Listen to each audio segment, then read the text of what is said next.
Well, this is a big-ass script I wrote and have been sitting on for months. Yeah! Rebel against the algorithm! In a calm, completely contempt way. A comment I left on a Vlogbrothers video several weeks ago. In the script it says the other day, but I didn't shoot this video several weeks ago. All hierarchies are pyramid schemes, and for some reason we keep forming hierarchies and pyramid schemes. Let's look at Authortube. I've been thinking about these words because I said something similar in my Authortube videos. For those of you who don't know, Authortube is a community of people that make videos on YouTube. If you weren't aware, YouTube is a social media place where people can make subscriptions. But more than that, in the golden age of vlogging, there were several people that just made videos, and making a video, more than just leaving comments or buying someone's stuff or clicking through to play Shadow Legends, you could reply by making your own video, and there was actually a reply video button. And this is when the Vlogbrothers got really big, and vlogging itself got really big because it was really easy to get eyeballs to your video. There was something called reply videos. You can directly respond to someone else's video with a video, and your video would be linked to that video automatically. This way of making videos stopped because there was something called reply girls, where girls would put cleavage on and link to popular videos and just kind of mumble for nothing, and they would get clicks. And everyone was annoyed by it, but there wasn't really a good way to go through it because YouTube then, as today, refuses to hire people to actually moderate this stuff. Also, it would seem like less of a big deal because no one got money then. YouTube didn't pay people money. So anyways, there's communities on YouTube. You might have heard of BookTube. Videos where people talk about books and do book reviews and do read-alongs and bookathons and readathons. Could be a lot of fun. Of course, the Vlogbrothers in themselves have their own community, though now mostly done to them making videos and people replying to them, and an assortment of other creators that come together a couple times a year for Project for Awesome. But John Green's newest video, because he repeated a sentiment that they've said a couple times, that they don't want their communities to grow. As he says in his video, he's seen the comments on trending videos and he wants no part of that. And I agree. Trending videos are the worst, especially if you're a rich person that lives in a mansion who can just sit out and maybe have servants and have your groceries delivered, and think that the worst part of being quarantined is that the news isn't good enough for you. So here's some good news. Maybe bad news is important so we can change things.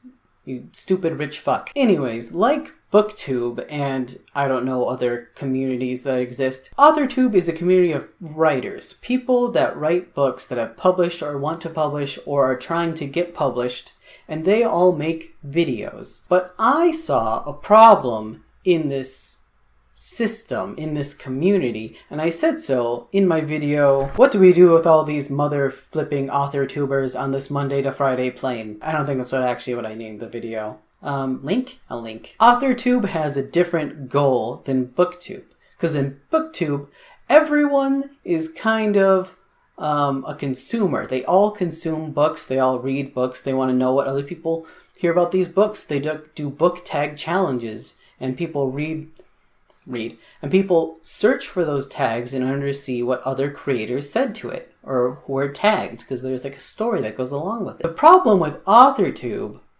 is that the ideal audience are your peers. There's no one consuming it. Authortube isn't for fans. Authortube is for people doing the exact same thing you are doing, or who want to do the same thing you are doing. In my What to Do with Authortube video, I propose that we do not use it like other YouTube channels, because it's not. We're not like other YouTube communities. Everyone in the community needs to taper their expectations, needs to tamper. Everyone in the community should pull back from their expectations to become a big channel, because you can get saturated very quickly if your goal is to get big. Even the biggest Authortuber, I'm pretty sure, is only included on the list because someone else just likes them who's in control of the Reddit. They make video essays and not really Authortube videos. But even then, that person has 30,000 subscribers. If you're familiar with any kind of video on YouTube, 30,000 is not a lot. I mean, it's a lot of people. I cannot conceive of that many people. But as far as a YouTuber and what money that brings in, it is not a lot. And on top of that, even the Authortubers that have 15 or 10K subscribers, those are 15 or 10K subscribers that want to have your job. Why are there so many writers? There are so many writers. If you're still not getting the picture, I'm going to flat out say, this is a way to start grifting. 10,000 people giving each other advice is going to give way to a couple people getting a lot of attention and a lot of people that want to be where that person is and willing to give out money. And there's been numerous scandals in the Authortube community as far as money, as far as selling books. One term you can search is arcs are free, which paradoxically, when there's these big controversies in a community, that community tends to grow because controversy gains attention. There's a good 20 to 30 new Authortubers per week, and they are all given the same advice. Subscribe to everyone, do comments, and we can all get big and trick the algorithm into thinking that we're unique channels, and then we can gain a lot of people. We are encouraging a sub for sub situation. Sub for sub got a lot of attention a few years ago. God, years already. When YouTube put new monetization rules, instead of getting a number of views or a number of view hours, they changed it so everyone has to have 1,000 subscribers and 40,000 watch hours before they can start making money. Of course, even then, they don't make good money. But still, there was a lot of smaller YouTubers like me on this channel. I was partnered once. Twice, actually. What goons. I was partnered twice and lost it twice because they changed stuff around. Which is how my URL is still youtube.com/thesugarray. I can't change it back. I can't change it to ThoughtRay anymore. But I got that Sugar Ray. Anyway, sub for sub was a bunch of people is like, okay, well, we can get to 1,000 subscribers if all of our thousands of channels subscribe to one another. The problem is that doesn't work well with the system. Like, it sees that you have a lot of subscribers, but they don't watch your videos, they don't like or comment, and it's against the terms of service to ask for someone to sub for you and offer for subbing for them. Sub for sub is exactly against the terms of service, which Authortube might also be violating, so you cannot game the algorithm in that way on YouTube. And when you try to do it, it just makes way to grifters. Like, if you check out the sub for sub tag, there's a lot of people complaining out people that sub to them and unsub. There's a bunch of people that's like, oh, people don't watch my videos. There's some people that straight up lost their channels and got deleted. When everyone is trying to grift the system, they don't see any problem with grifting other people as well. And trying to take advantage of the sub for sub, which makes me question so many things about the things that happen in other small YouTube channels, right? There's a similar controversy on Twitch for trying to make a partner, doing a sub for sub situation there, and I bet you it's also going to happen on Mixer. This also makes an audience very shallow, if there's one at all. I did not get out of sub for sub unscathed. I'm sure there's a lot of bots that follow me, and a lot of people that saw me maybe posting that followed me and assumed I would follow them. And I think I did follow a couple people that looked neat and stuff. But we're not doing stuff all the time, and my videos don't go out to people all the time. This is all happening because YouTube is a market that runs off of attention. Your time is valuable, and your time is valuable to me. Thank you for watching this far. I promise I'll say, hopefully I've said some good stuff and some interesting stuff so far. Attention is currency in the marketplace of ideas, and there is ways to scam attention. Usually what is popular is not correct or right, which is why a salesman that doesn't know all its stuff but feels like he knows his stuff will be able to sell a lot more people, but it will be worse things sold to a lot more people. This is a bad phrase. Let's just go on. Let's go on.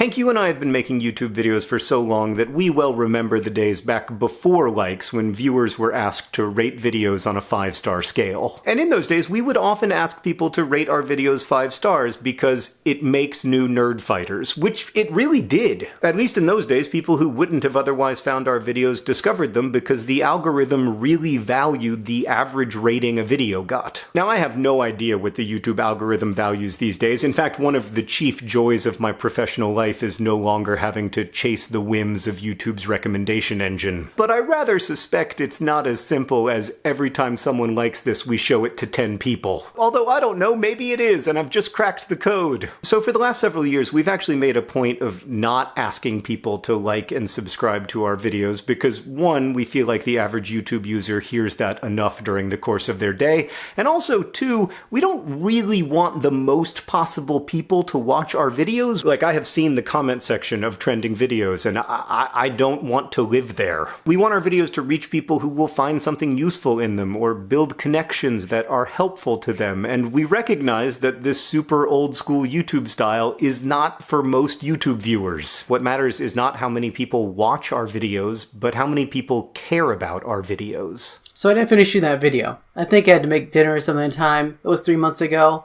I saw the script on my floor maybe 2 months ago when I was cleaning, and I threw it away. But I'm not going to leave you without a conclusion. I'm going to leave you without cat, because cat isn't cooperating. Cat butt, cat head when she's sitting up. So what have we said in this video? Hierarchies form because of markets, because of people subscribing to, either giving their attention to, or literally subscribing to a certain person at the top of the line. Well, we haven't gone over how that subscription, that at the top of the line, does not automatically give them money. Attention is currency in the marketplace ideas, but the attention currency does not necessarily give currency. Another way of thinking of attention or currency is clout.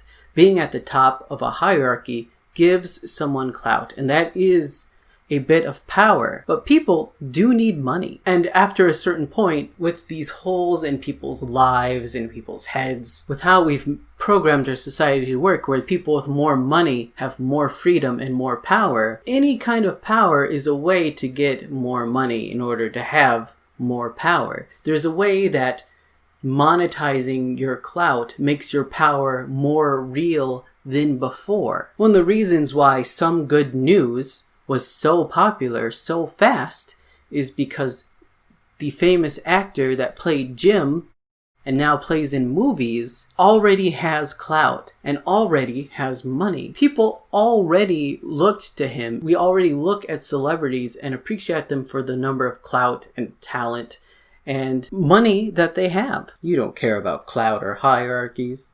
You don't care about any of that. So it's materially to someone's advantage to turn whatever clout they have from whatever attention they get into money so that they can in turn get more money and clout, which is how scandals happen. There are some scandals that we appreciate more than others. In some leftist circles, they think that any attention or any money over a certain amount is enough for one person. They kind of they decide it arbitrarily and will call any creator that makes more than maybe 20K on Patreon a grifter. Someone who's pulling a scam with their hierarchy, a scam with their clout, their place that they've been given in the market. Though, to be also more fair, I think a lot of those people are literal children, and there's only so much you can do with the arguments of literal children. I'm sorry, children, you do matter. I don't mean to talk down to you, but there's only so much I can do with your limited world experience. There's a lot that we've learned in this quarantine, in this time of trouble, with riots and with unemployment and with people needing to stay home, but also not everyone having a job that they can do from home. Even More News recently, put up a video about the propaganda against poor people and how right now there's a lot of people who against their best efforts and judgments are going homeless, are losing their homes, are being evicted. The Trump administration does a lot of crimes all of the time, and the one thing they've really proven is that you can do whatever you want with enough clout and gain whatever you want. And that isn't a problem with having the wrong people in power.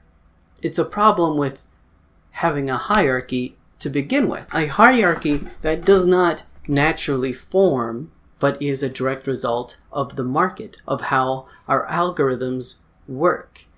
There is more than the algorithm on YouTube.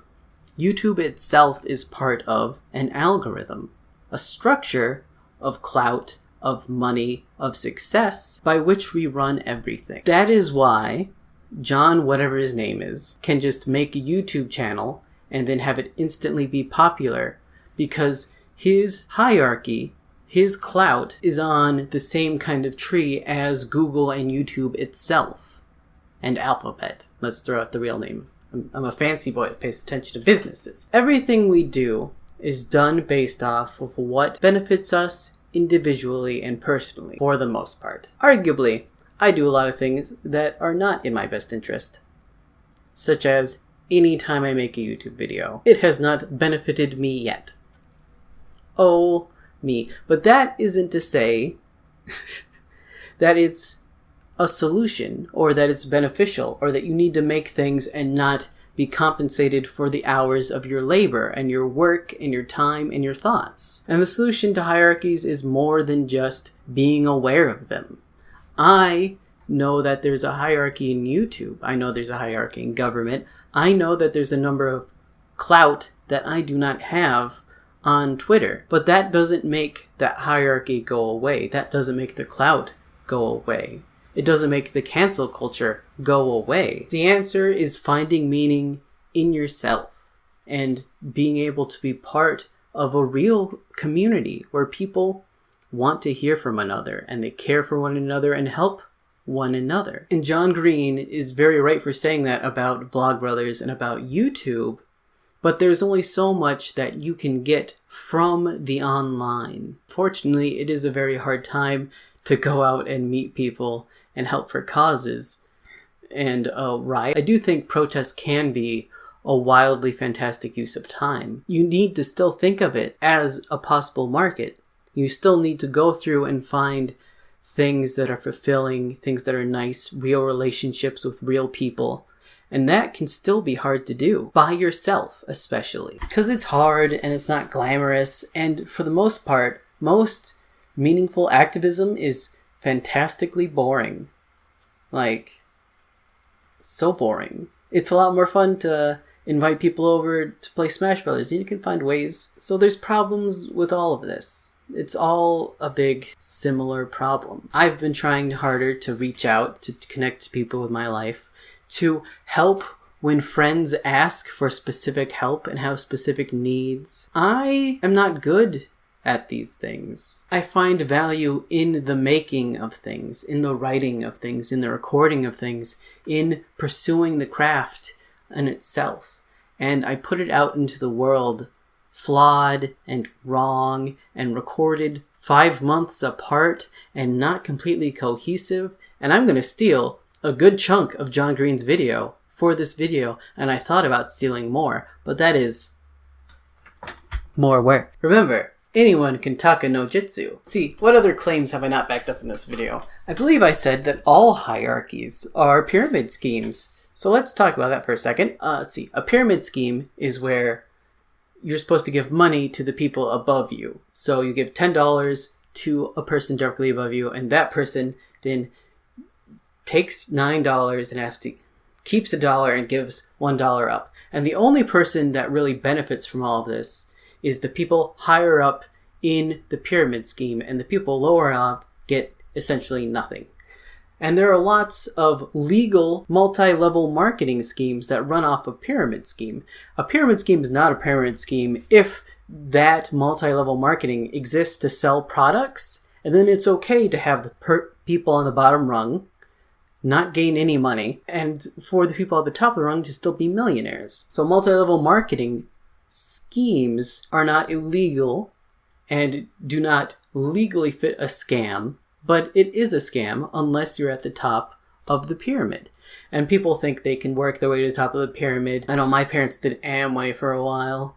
Good on them. But all multi-level marketing schemes, it ultimately fails because they run out of friends. And the only people that multi-level marketing works for are Mormons, because they never run out of friends or children's, and everyone's wives just like go to each other's half-decorated basements and sell each other products, and everyone pays each other to redo their roofs, and there's a real circular economy going on. Mormons figured out the meta of America. But if you're not Mormon, you run out of friends pretty quick, and you run out of clout pretty quick among your family and friends that you can sell overpriced, unregulated steroids to. Not even steroids, that's a real drug. What are those things that aren't drugs? Supplements. Unregulated supplements. Thanks. So all hierarchies are this way because in every company that is set up hierarchically, where there's like managers and district managers until you get up to vice presidents and presidents, the people's wages from the work they do and the bottom all goes to profit the people at the top, and the people at the bottom don't decide what happens to that money. So it's a pyramid scheme. That's all. That's what I was getting at. It probably sounded better in my original script, but you know, I got distracted by trying to tell you how to not do it and stuff. So those are our thoughts. Those are our thought rays. All hierarchies are exploitative, especially the ones online where currency goes up. And once there's exploitation in a system, it's really easy to try to use that exploitation to kind of benefit yourself, because we're thinking about ourselves in a hierarchy and what the individual likes. And the way to escape it is to think about others and find connections that really matter. And all of those thoughts are stolen from a number of people. And sadly, knowing this does not fix the system, because you can't just report it to a manager and say, fix this, because the hierarchy exists as a problem. So the only way we can fix it is to do it ourselves, because we have real power in ourselves. It's the only power that matters in a democracy, is the power of the people. And the people at any time can change the things, but it just takes a lot of personal connections for that to happen. So number one things we want to do is connect to people. Really hard to do, because everything we do is designed to isolate us and to think we're competitors. I thought I had a positive outtake. John Green, can you be cute? Can you be cute for the end of this video? Maybe I just have to say it more positively. Okay. How we counter being a part of a hierarchy that does not benefit us and extracts value from our attention and our literal wages is to find connections that really matter, to find work that really matters, to go out of our way to appreciate and improve ourselves, even though that is not what the system is made to do. And though it is hard, it does get easier. And once you're doing it, once you're connecting to people, people actually really enjoy it. And you can help a lot of people, even with your limited skill sets and your bad YouTube videos, if you try. And that's really cool in itself, because that is what we're trying to do all the time. That is how world suck goes away. That's how things get better, is connecting to one another and acting in each other's best interest and not just our own. Because cooperation is the only way that our species has survived up until now, and is why we will continue to survive past whatever thing happens, whatever great obstacle there is. Working together and cooperating is the only way to survive it, if it's a catastrophe or no. And unfortunately, with a pandemic, we need to work together to be apart. But listen to the people around you and their needs. Reach out to people you haven't heard from or seen for months and see if they need any help. See if you can water their plants while they take a little trip down to an isolated cabin, which is the only vacation people should go on. And people will really appreciate that. Encourage one another to take care of themselves. If you have extra room in your home, it would be super nice of you to take people into your home. If there's a protest, protesting can be good and community building. But even if you can't go, even if you want to stay away, even if you go, you're the one that helps your mother so you can't be in the public because you don't want to get your mother sick. You can still like, you can still share, you can still use whatever social media clout you have to make that connection meaningful and to help people. There, that's it. That's why I'm excited. That's why to me, the protests and even the riots have given me hope in this time of need, because I see people out there connecting, standing up for one another, and unfortunately it should be but that's why I reach out for another. I may say it again. John Green, help! So I feel like I'm like asking someone to prom or something. Could you click that little thumbs up button for me?